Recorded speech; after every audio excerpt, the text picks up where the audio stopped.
was Harry Truman's decision to take a more cautious approach in light of atomic threat, was that the correct one? Oh, wow. Yeah. I think that the debate over, MacArthur versus Truman, American historians have done a lot of that.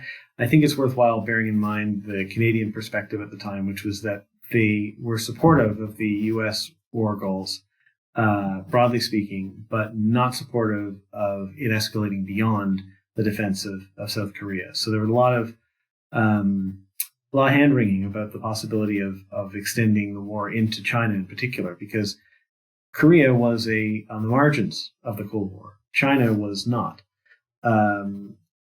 The Soviets were not terribly invested in North Korea, or not as much invested in North Korea as they were in China.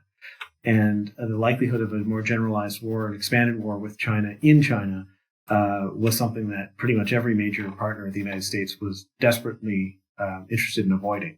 And so when MacArthur was fired, it was, probably you could hear a small echo of a sigh of relief in many capitals outside of Washington, who said, this guy may be a strategic genius and all that, but they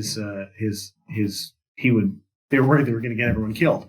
So there was, I think, a lot of support for and recognition of MacArthur's early war winnings, but also recognition that in most countries politics drives military operations, not the other way around.